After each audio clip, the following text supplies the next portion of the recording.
मेरा नाम अभिनव है। मैं एक छोटे से गांव का लड़का हूं। आज मैं आपको अपनी ज़िंदगी की सबसे खूबसूरत और सबसे दर्द भरी कहानी सुनाने जा रहा हूं। ये कहानी है मेरे और सिया के बीच की। सिया वो लड़की जिसने मेरी ज़िंदगी को मायने दिए और फिर सब कुछ छीन भी लिया। हम दोनों एक ही गांव में रहते थे। बचपन से साथ खेले, साथ बड़े हुए, साथ ही स्कूल गए। सिया बहुत प्यारी थी, बड़ी बड़ी काली आंखें, लंबे घने बाल, गोरा रंग। जब वो हंसती तो पूरा गांव रोशन हो जाता। मुझे याद है जब हम 10 साल के थे, एक दिन सिया पेड़ से गिर गई थी। मैं दौड़कर उसके पास गया, उसे उठाया, घर तक ले गया। उस दिन से सिया ने मुझे अपना सबसे अच्छा दोस्त बना लिया। जैसे जैसे हम बड़े होते गए, हमारी दोस्ती गहरी होती गई। अब हम सिर्फ दोस्त नहीं रहे थे, हम एक दूसरे से प्यार करने लगे थे। लेकिन हमने कभी किसी को बताया नहीं। बस हमारी आंखें एक दूसरे से बात करती थी। हमारी खामोशी में हजारों बातें होती थी। जब मैं 20 साल का हुआ और सिया 18 साल की हुई, तब हमारा प्यार और गहरा हो गया था। गांव के थोड़ा बाहर एक एकांत जगह थी। शाम को वहां कोई नहीं जाता था। हम दोनों वहां मिलते थे। वहां हम घंटों बैठकर बातें करते। सिया मेरे कंधे पर सर रखकर बैठती, मैं उसके बालों में हाथ फेरता रहता। एक दिन शाम को जब हम एक साथ उसी जगह बैठे थे, सिया ने मेरा हाथ पकड़ा, धीरे से कहा, अभिनव, मुझे तुमसे बहुत प्यार है। मेरा दिल तेज धड़कने लगा। मैंने भी कहा, मैं भी तुमसे बहुत प्यार करता हूँ सिया, बहुत ज़्यादा। फिर हमने एक दूसरे को देखा, हमारे चेहरे करीब आते गए और फिर हमारे होंठ। ये हम दोनों के बीच पहली बार था। हम दोनों बहुत शर्मा गए, लेकिन बहुत खुश भी हुए। उसके बाद हम रोज मिलते, कभी मंदिर में, कभी खेत के पीछे, कभी नदी के किनारे। हम हर बार एक दूसरे को गले लगाते, प्यार करते, बातें करते, सपने देखते। मैं सोचता था कि एक दिन मैं सिया से शादी करूंगा, हम अपना घर बसाएंगे, बच्चे होंगे, खुशी खुशी रहेंगे। सिया भी यही सपने देखती थी। वो कहती, अभिनव, जल्दी से कमाओ, फिर मुझसे शादी करना। मैं हंसकर कहता, बस 1 साल और, फिर मैं तुम्हारे घर शादी का प्रस्ताव लेकर आऊँगा। 1 साल बीत गया। अब मैं 21 साल का था। मैं खेती में पापा की मदद करता था। अब थोड़े बहुत पैसे कमाने लगा था। मैंने सोचा कि अब यही सही समय है। मैंने अपने पापा मम्मी से कहा कि मुझे सिया से शादी करनी है। पापा मम्मी बहुत खुश हुए। उन्होंने कहा, सिया बहुत अच्छी लड़की है, हम उसके घर प्रस्ताव लेकर जाएंगे। अगले हफ्ते मेरे पापा मम्मी और कुछ रिश्तेदार सिया के घर गए। मैं भी साथ था। सिया के पापा ने हमें बिठाया, चाय पिलाई। फिर मेरे पापा ने शादी की बात की। सिया के पापा का चेहरा बदल गया। उन्होंने साफ साफ मना कर दिया। बोले, देखिए, अभिनव अच्छा लड़का है, लेकिन हम अपनी बेटी की शादी बड़े घर में करना चाहते हैं, शहर में एक अच्छी नौकरी वाले लड़के से। मेरे पापा ने बहुत समझाया, लेकिन सिया के पापा नहीं माने। हम वापस आ गए। मेरा दिल टूट गया था। मुझे लगा कि मेरी दुनिया खत्म हो गई। उस रात मैं सिया से मिला मंदिर में।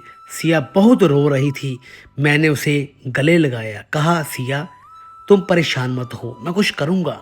सिया बोली, अभिनव, मैंने मम्मी पापा को बहुत समझाया, लेकिन वो नहीं मान रहे।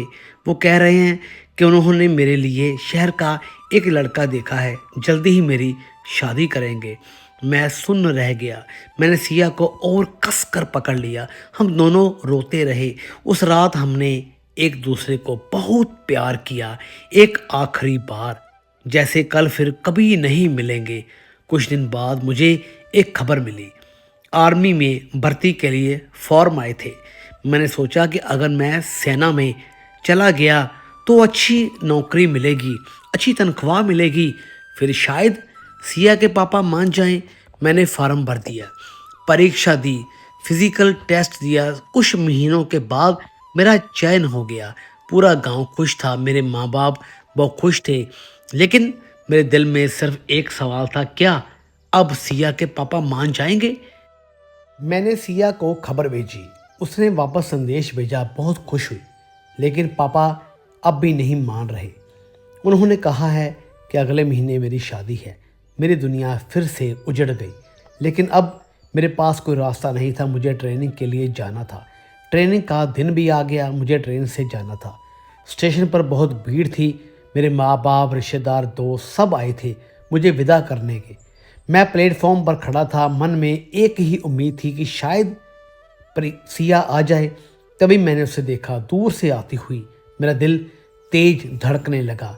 सिया मेरे पास आई। उसकी आंखें लाल थी, शायद रोई हुई थी। मैंने उससे पूछा, सिया तुम्हारे पापा, क्या वो मान गए? सिया चुप रही। फिर उसने मेरी आंखों में देखा, धीरे से मुस्कुराई, बोली, हाँ अभिनव, हाँ मेरे मम्मी पापा मान गए हैं। मेरी जान में जान आ गई। मैं बहुत खुश हो गया। मैंने कहा, सच? सिया ने सर हिलाया, बोली, हाँ। जब उन्हें पता चला कि तुम्हारा सेना में चयन हो गया है तो वे मान गए। मैं इतना खुश हुआ कि उसे वहीं गले लगा लेना चाहता था, लेकिन इतने लोगों के बीच नहीं कर सका। मैंने कहा, सिया मैं जल्दी ही वापस आऊँगा, ट्रेनिंग ख़त्म करके फिर हम शादी करेंगे। सिया ने कुछ नहीं कहा, बस मुस्कुराती रही। ट्रेन आ गई, मुझे चढ़ना था। मैंने एक आखिरी बार सिया को देखा। उसकी आंखों में आंसू थे। मैंने सोचा शायद खुशी के आंसू हैं। ट्रेन चल पड़ी। मैं खिड़की से बाहर देख रहा था। सिया वहीं खड़ी थी, प्लेटफॉर्म पर हाथ हिला रही थी। धीरे धीरे वो दूर होती गई और फिर दिखाई नहीं दी। ट्रेनिंग बहुत कठिन थी। सुबह 4 बजे उठना, दौड़ना, कसरत करना, हथियार चलाना सीखना, सारा दिन मेहनत। लेकिन मैं खुश था क्योंकि मुझे पता था कि सिया मेरा इंतज़ार कर रही है। जल्दी ही हम शादी करेंगे। मैं हर हफ्ते सिया को पत्र लिखता, लेकिन कोई भी जवाब नहीं आता था। मैंने सोचा शायद गांव में पोस्ट की दिक्कत है या शायद सिया शर्मा रही है। 6 महीने बीत गए। ट्रेनिंग ख़त्म हो गई। अब मैं एक सिपाही बन गया था। यूनिफॉर्म मिली, अच्छी तनख्वाह मिलने लगी, मुझे छुट्टी मिली, मैं घर जा सकता था। मैं बहुत खुश था। अब मैं गांव जाऊंगा, सिया से मिलूंगा, शादी की तैयारी करूंगा। मैं गांव पहुंचा, घर पहुंचा। माँ बाप मेरे बहुत खुश हुए, मुझे गले से लगाया। फिर मैंने पूछा, सिया कैसी है?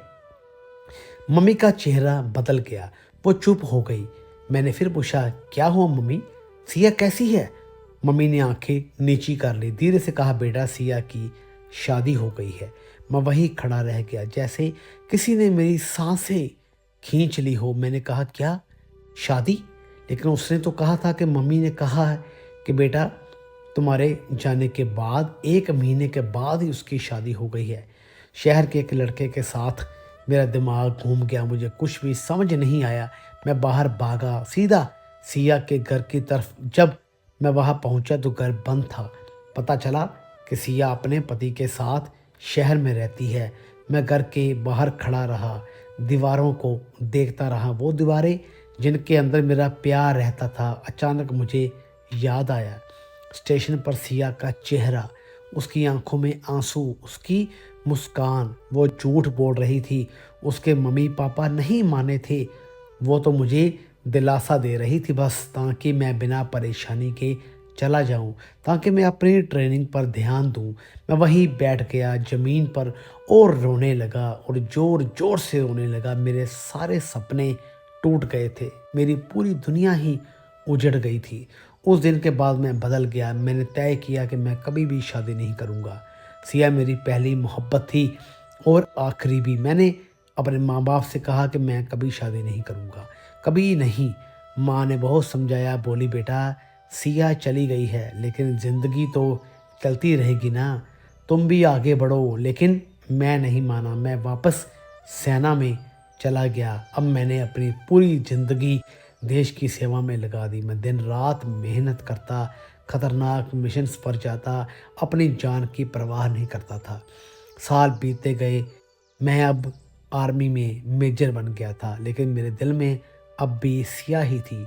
हर वक्त, हर पल उधर सिया की ज़िंदगी भी चल रही थी। उसकी शादी एक अच्छे घर में हुई थी। उसका पति एक बड़ी कंपनी में काम करता था। बाहर से देखने पर सिया खुश दिखती थी, लेकिन अंदर से वो भी टूटी हुई थी। उसका पति अच्छा था, उसका ध्यान रखता था, लेकिन सिया के दिल में अब भी अभिनव था। रात को जब सब सो जाते तो सिया अकेले बैठकर रोती, अभिनव की यादों में खो जाती। कई बार उसने सोचा कि अभिनव को एक बार मिल लूं, सब समझा दूं, लेकिन हिम्मत नहीं हुई। 3 साल के बाद सिया को एक बेटी हुई, बहुत प्यारी सी बच्ची। सिया ने उसका नाम रखा अनीशा। अनीशा बिल्कुल अपनी सिया के बचपन की तस्वीर जैसी थी। बड़ी बड़ी काली आंखें, लंबे बाल, वही सिया जैसी ही मुस्कान। सिया जब अनीशा को देखती तो उसे अपने बचपन की यादें ताज़ा हो जाती, अभिनव की यादें आ जाती। 20 साल बीत गए। अभिनव अब 41 साल का था, एक कर्नल बन चुका था। सेना में उसकी बहुत इज्जत थी, लेकिन वो अब भी अकेला था। कभी शादी नहीं की, अपनी माँ को भी खो चुका था, बस अपने काम में लगा रहता। सिया अब 38 साल की थी। उसकी बेटी अनीशा 17 साल की हो गई थी, कॉलेज में पढ़ती थी। अनीशा बहुत होशियार थी, पढ़ाई में तेज, खूबसूरत, बिल्कुल अपनी माँ के जैसी। एक दिन अनीशा के कॉलेज में एक प्रोग्राम था। सेना के जवानों को बुलाया गया था, युवाओं को सेना के बारे में बताने के लिए। अभिनव भी वहां गया था। जब अभिनव स्टेज पर आया तो सभी ने तालियां बजाई। वो अपनी यूनिफॉर्म में बहुत अच्छा लग रहा था। उसने युवाओं से बात की, सेना के बारे में बताया, देश सेवा के बारे में समझाया। कार्यक्रम खत्म होने के बाद छात्र उससे मिलने आए, सवाल पूछने लगे। तभी उसकी नज़र एक लड़की पर पड़ी। वो दूर खड़ी थी, अभिनव को ही देख रही थी। अभिनव को लगा जैसे सिया ही सामने खड़ी है, वही चेहरा, वही आंखें, वही मुस्कान। उसका दिल तेज धड़कने लगा। वो उस लड़की के पास गया। उसने पूछा, तुम्हारा नाम क्या है? लड़की ने मुस्कुराकर कहा, अनीशा सर। अभिनव ने पूछा, तुम्हारी माँ का नाम? अनीशा बोली, सिया। आप मेरी माँ को जानते हैं सर? अभिनव का गला भर आया। उसने कहा, हाँ, बहुत पहले, बहुत साल पहले। अनीशा समझदार लड़की थी। उसने अभिनव की आंखों में कुछ पढ़ लिया था। अभिनव और अनीशा कॉलेज के बाहर एक कैफे में बैठे। अभिनव ने अपनी पूरी कहानी सुनाई, कैसे वो और सिया बचपन के दोस्त थे, कैसे उन्हें एक दूसरे से प्यार हो गया था, कैसे सिया के माँ बाप ने मना कर दिया, कैसे स्टेशन पर सिया ने झूठ बोला, कैसे 6 महीने के बाद अभिनव को पता चला कि सिया की शादी हो चुकी है। अनीशा बहुत ध्यान से सुन रही थी, उसकी आंखों में आंसू आ गए। उसने कहा, सर, मुझे नहीं पता था कि मम्मी और आपने इतना सब कुछ झेला है। अभिनव ने कहा, तुम्हारी मम्मी बहुत अच्छी है अनीशा, उसने मेरे भविष्य के लिए अपना प्यार त्याग दिया, उसने झूठ बोला ताकि मैं आगे बढ़ सकूं। अनीशा ने पूछा, सर, आपने शादी क्यों नहीं की? अभिनव ने मुस्कुराकर कहा, क्योंकि मेरा दिल सिया के पास था और आज भी है। अनीशा का दिल भर आया। उसने कहा, सर, क्या आप मम्मी से एक बार मिलना चाहोगे? अभिनव चुप रहा, फिर धीरे से बोला, मैं नहीं जानता, 20 साल हो गए शायद। अब अनीशा ने कहा, सर, मुझे लगता है कि मम्मी भी आपसे मिलना चाहेगी, मैं कुछ करती हूँ। अनीशा घर पहुँची। सिया रसोई में खाना बना रही थी। अनीशा ने कहा, मम्मा, आज कॉलेज में सेना के जवान आए थे। सिया ने कहा, अच्छा, कैसा लगा? अनीशा ने कहा, बहुत अच्छा, एक कर्नल साहब आए थे, बहुत अच्छी बातें की। सिया को ज़्यादा दिलचस्पी नहीं थी, वो खाना बना रही थी। अनीशा ने फिर से कहा, मम्मा, उनका नाम था कर्नल अभिनव। सिया के हाथ से चम्मच गिर गई, वो एकदम से घूम गई, अनीशा को देखने लगी। अनीशा ने कहा, मम्मा, मैंने उनसे बात की, उन्होंने मुझे सब कुछ बताया। सिया की आंखों में आंसू आ गए, उसके हाथ कांपने लगे। अनीशा ने माँ को गले लगा लिया, बोली, मम्मा, आपने कभी बताया क्यों नहीं? सिया रोने लगी, बोली, क्या बताती बेटा, जो हो गया वो हो गया, अब क्या फ़ायदा? अनीशा ने कहा, मम्मा, कर्नल साहब आज भी अकेले हैं, उन्होंने कभी भी शादी नहीं की आपके लिए। सिया और ज़ोर से रोने लगी, बोली, मैं जानती हूँ, मैंने सुना था, लेकिन अब मैं क्या कर सकती हूँ? अनीशा ने कहा, मम्मा, आप उनसे एक बार मिल लीजिए, बस एक बार अपनी बात कह दीजिए। सिया ने सोचा, फिर धीरे से सर हिलाया अगले हफ्ते शहर के बाहर एक शांत बगीचा था। सुबह का समय था। अभिनव वहां पहुंचा, यूनिफॉर्म में। दिल तेज धड़क रहा था, हाथ कांप रहे थे। 20 साल के बाद वो सिया से मिलने जा रहा था। थोड़ी देर के बाद एक गाड़ी आकर रुकी। सिया बाहर निकली। साड़ी पहनी हुई थी, बाल उसके बंधे हुए थे। वो धीरे धीरे अभिनव की तरफ चल रही थी। उसका दिल भी तेजी से धड़क रहा था। जब वो अभिनव के सामने आई तो दोनों एक दूसरे को देखते रह गए।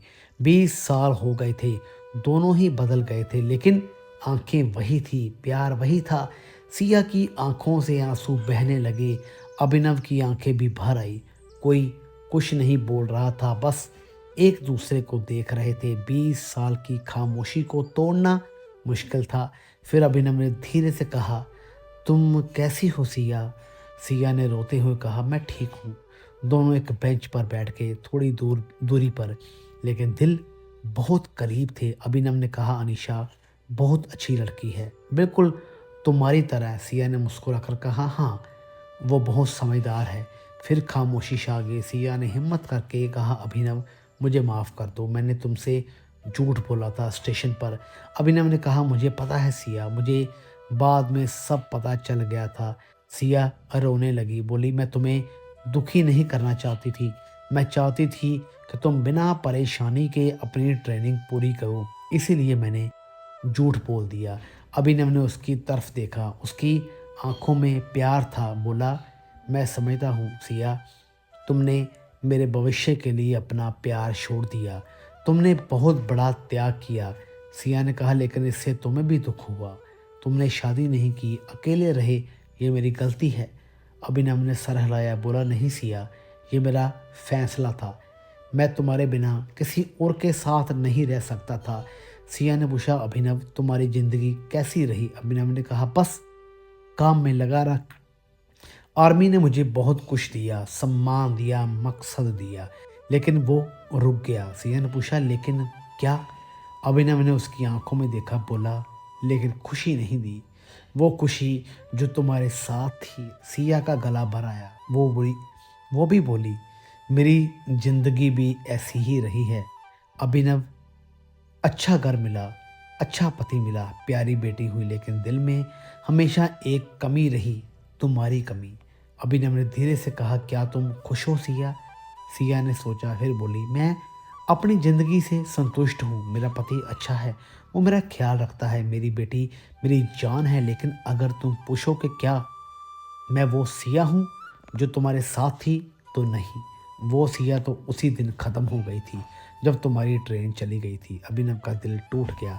उसने सिया का हाथ पकड़ लिया, सिया ने भी उसका हाथ कस कर पकड़ लिया। दोनों वहीं बैठे रहे, हाथ पकड़े हुए, कुछ नहीं बोल रहे थे, बस एक दूसरे की मौजूदगी को महसूस कर रहे थे। थोड़ी देर के बाद सिया ने कहा, अभिनव तुम्हें याद है वो पुराने दिन? अभिनव ने मुस्कुराकर कहा, कैसे भूल सकता हूँ, हम घंटों बैठा करते थे। सिया ने कहा, हाँ, और तुम मेरे बाल सहलाते रहते थे। अभिनव ने कहा कि तुम्हारे बाल बहुत खूबसूरत है सिया, अब भी हैं। सिया शर्मा गई, बोली, अब तो मैं बूढ़ी हो गई हूँ। अभिनव ने कहा, मेरे लिए तुम आज भी वही 18 साल की सिया हो। सिया की आंखों में फिर आंसू आ गए। बोली, अभिनव काश हम दोनों साथ होते, काश मेरे माँ बाप मान गए होते। अभिनव ने कहा, हम किस्मत को बदल नहीं सकते सिया, जो हो गया सो हो गया। लेकिन एक बात है, मैं आज भी तुमसे उतना ही प्यार करता हूँ। सिया ने कहा, मैं भी अभिनव, मैं भी। दोनों कुछ देर और बैठे रहे, पुरानी यादें ताज़ा करते रहे, बचपन की बातें, स्कूल के दिन, वो चुपके चुपके मिलना, वो प्यार और सब कुछ। फिर सिया ने घड़ी देखी, बोली, अभिनव मुझे जाना होगा, घर में सब इंतज़ार कर रहे होंगे। अभिनव ने कहा, हाँ मैं समझता हूँ। दोनों खड़े हो गए, आमने सामने खड़े थे। सिया ने कहा, अभिनव आज के बाद शायद हम फिर नहीं मिलेंगे। अभिनव ने कहा, शायद, लेकिन कोई बात नहीं, आज जो मिले वो काफ़ी है। सिया ने कहा, अभिनव एक बात कहूँ? अभिनव ने कहा, हाँ। सिया ने धीरे से कहा, तुम अब भी शादी कर लो, अपनी ज़िंदगी बसा लो, अकेले मत रहो। अभिनव ने मुस्कुराकर कहा, नहीं सिया, मैं ठीक हूँ, मेरे पास मेरा काम है, मेरा देश है, बस इतना ही काफ़ी है। सिया का गला फिर से बार आया। वो अभिनव के करीब आई, बहुत करीब। फिर उसने अभिनव को गले लगा लिया बहुत कसकर, जैसे फिर कभी नहीं छोड़ेगी। अभिनव ने भी उसे अपनी बाहों में भर लिया। दोनों वहीं खड़े रोते रहे। 20 साल का दर्द, 20 साल की तड़प, 20 साल का अधूरा प्यार, सब उसे एक छोटे से मिलन में निकल रहा था। कुछ देर के बाद सिया ने खुद को छुड़ाया। उसने अभिनव के गालों को छुआ, उसके माथे को चूमा, फिर धीरे से बोली, अलविदा अभिनव। अभिनव ने कहा, अलविदा सिया। सिया पीछे मुड़ी, गाड़ी की तरफ चल पड़ी। अभिनव वही खड़ा उसे जाते देख रहा था। गाड़ी चल पड़ी, धीरे धीरे दूर होती गई और फिर दिखाई नहीं दी। अभिनव वही खड़ा रहा बहुत देर तक, फिर वो भी चला गया।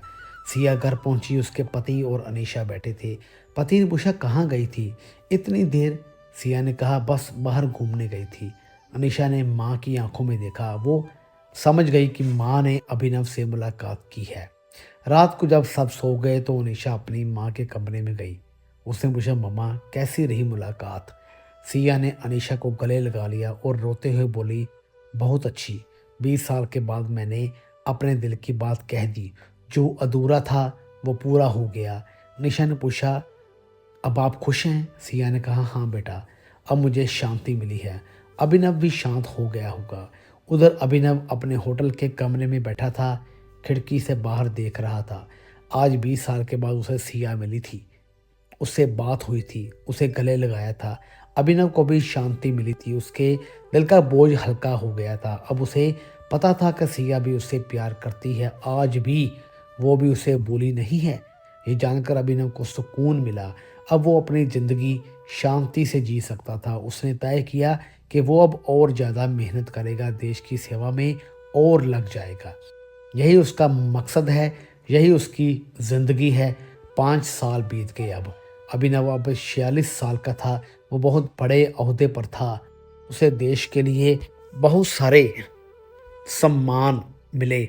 उसका नाम पूरे देश में मशहूर था, लेकिन वो अब भी अकेला था। उसकी ज़िंदगी में सिर्फ काम था। सिया की ज़िंदगी भी चल रही थी, अनीशा की शादी भी हो गई थी, वो भी सेटल हो गई थी। सिया अब दादी बनने वाली थी। अनीशा प्रेग्नेंट थी। एक दिन सिया को एक खबर मिली। टीवी पर न्यूज़ आ रही थी, कर्नल अभिनव को देश के सर्वोच्च सैन्य सम्मान से नवाजा गया है। उन्होंने देश की सीमा पर दुश्मनों से लड़ते हुए अद्भुत साहस दिखाया। सिया ने टीवी पर अभिनव को देखा, यूनिफॉर्म में मेडल पहने हुए गर्व से खड़ा हुआ। सिया की आंखों में आंसू आ गए, गर्व के आंसू। उसका अभिनव आज देश का हीरो था। उसने मन ही मन कहा कि मैं तुम पर गर्व करती हूँ अभिनव, तुमने अपनी ज़िंदगी देश के नाम कर दी, तुम महान हो। कुछ दिन बाद सिया को एक पत्र मिला, अभिनव का पत्र। पत्र में लिखा था, प्रिय सिया, मुझे पता है कि तुमने न्यूज़ देखी होगी। हाँ, मुझे सम्मान मिला है, लेकिन यह सम्मान सिर्फ मेरा नहीं है, ये तुम्हारा भी है, क्योंकि तुमने मुझे मकसद दिया। जब तुम मेरी ज़िंदगी से चली गई तो मैंने अपनी पूरी ज़िंदगी देश को दे दी, और आज जो मैं हूँ वह तुम्हारी वजह से हूँ। मैं तुम्हें धन्यवाद देना चाहता हूँ उस झूठ के लिए भी, क्योंकि अगर तुमने स्टेशन पर सच बता दिया होता तो शायद मैं टूट जाता, शायद कुछ नहीं कर पाता, लेकिन तुमने मुझे उम्मीद दी और उस उम्मीद ने मुझे आगे बढ़ाया। मैं आज भी तुमसे प्यार करता हूँ सिया, हमेशा करता रहूँगा, लेकिन अब मैं शांत हूँ। मुझे पता है कि तुम भी खुश हो, तुम्हारी बेटी है, जल्दी ही नाती पोते होंगे, और मेरे पास मेरा देश है, मेरा काम है, मेरा सम्मान है। हम दोनों अपनी अपनी जगह ठीक है। आज हम दोनों साथ नहीं हैं, लेकिन हमारा प्यार आज भी जिंदा है और हमेशा रहेगा। तुम्हारा अभिनव। सिया ने पत्र पढ़ा, रोई, फिर मुस्कुराई। उसने भी एक पत्र लिखा, प्रिय अभिनव, तुम्हारा पत्र मिला, मैं बहुत खुश हूँ, तुम पर गर्व है, तुमने सही कहा, हम दोनों साथ नहीं हो सके, लेकिन हमारा प्यार कभी भी ख़त्म नहीं हुआ। मैं भी आज भी तुमसे प्यार करती हूँ और हमेशा करती रहूँगी, लेकिन अब हम दोनों को आगे बढ़ना है, अपनी अपनी ज़िंदगी जीनी है। तुम देश की सेवा करो, मैं अपने परिवार की देखभाल करूँगी, लेकिन दिल में हमेशा तुम रहोगे। शुभकामनाओं के साथ, सिया। आज अभिनव 50 साल का है, वो रिटायर हो गया है, गांव में अपने पुराने घर में रहता है, अकेला है लेकिन खुश है, शांत है। वो हर रोज़ सुबह उठकर टहलने जाता है, उसी पुराने मंदिर में जाता है जहाँ वो और सिया बैठते थे। वहाँ बैठकर वो पुरानी यादों में खो जाता है। सिया की मुस्कान याद आती है, उसकी हँसी याद आती है। कभी-कभी लगता है कि सिया अब भी वहाँ है, उसके बगल में बैठी है, उसके कंधे पर सर रखे हुए हैं। सिया अब दादी बन गई है, पोतों के साथ खेलती है, लेकिन रात को जब सब सो जाते हैं तो वो अकेले बैठकर अभिनव के बारे में सोचती है। दोनों अलग-अलग हैं लेकिन दिल से जुड़े हुए हैं। आज भी ये कहानी हमें बहुत कुछ सिखाती है। पहली बात, प्यार हमेशा साथ होने में नहीं होता। कभी-कभी दो लोग एक दूसरे से बहुत प्यार करते हैं लेकिन साथ नहीं हो पाते, हालात अलग कर देते हैं। दूसरी बात, माता-पिता को अपने बच्चों की खुशी का ध्यान रखना चाहिए। सिर्फ पैसे और बड़े घर से खुशी नहीं मिलती, प्यार ज़रूरी है। तीसरी बात, कभी-कभी झूठ भी सही होता है। सिया ने अभिनव से झूठ बोला लेकिन उसकी भलाई के लिए, ताकि वो आगे बढ़ सके। चौथी बात, अधूरा प्यार भी प्यार होता है। अभिनव और सिया कभी साथ नहीं हो सके लेकिन उनका प्यार आज भी जिंदा है। पांचवी बात, जिंदगी में आगे बढ़ना जरूरी है। अभिनव ने अपना दुख काम में लगा दिया, देश की सेवा की, यही सही रास्ता है। आज जब मैं ये कहानी लिख रहा हूँ तो मुझे ये सब कुछ याद आ रहा है। वो बचपन के दिन, वो यारी, वो प्यार, वो स्टेशन पर आखिरी मुलाकात, वो दर्द जब मुझे पता चला कि सिया की शादी हो गई है। फिर वो 20 साल के बाद की मुलाकात, जब मैंने सिया को फिर से देखा, उसे गले लगाया, उससे बात की, सब कुछ याद है। हर पल, हर लम्हा। क्या मैं सिया को भूल पाया? नहीं, कभी नहीं। क्या मुझे अफ़सोस है? हाँ, बहुत। लेकिन क्या मैं खुश हूँ? हाँ, क्योंकि मुझे पता है कि सिया भी मुझसे प्यार करती है आज भी, और ये मानना ही मेरे लिए काफ़ी है। प्यार हमेशा पास होने में नहीं होता, कभी-कभी दूर रहकर भी प्यार किया जा सकता है, और हमारा प्यार ऐसा ही है, अधूरा लेकिन सच्चा। आज मैं 50 साल का हूँ, रिटायर हो चुका हूँ, अकेला हूँ, लेकिन मुझे कोई शिकायत नहीं। मैंने अपनी ज़िंदगी अपनी मर्ज़ी से जी, मैंने देश की सेवा की, सम्मान पाया, नाम कमाया, और सबसे बड़ी बात, मैंने प्यार किया। सच्चा प्यार जो आज भी मेरे दिल में ज़िंदा है। सिया भी खुश है, उसका परिवार है, पोते-पोतियाँ हैं। हम दोनों अलग-अलग रास्तों पर चले लेकिन दिल से जुड़े रहे, और शायद यही हमारी कहानी की खूबसूरती है। एक अधूरा प्यार जो कभी पूरा नहीं हुआ लेकिन कभी ख़त्म भी नहीं हुआ। प्यार सिर्फ साथ रहने में नहीं होता, प्यार दिल में होता है। भले ही दो लोग दूर हों लेकिन अगर दिल में प्यार है तो वो हमेशा जुड़े रहते हैं। अभिनव और सिया की कहानी यही सिखाती है। वो कभी साथ नहीं रहे लेकिन कभी अलग भी नहीं हुए। उनका प्यार आज भी जिंदा है और हमेशा रहेगा। धन्यवाद। उम्मीद है आपको ये कहानी पसंद आई होगी। अगर अच्छी लगी हो तो लाइक और शेयर ज़रूर कीजिए। अगली कहानी में फिर से मिलेंगे। Good bye.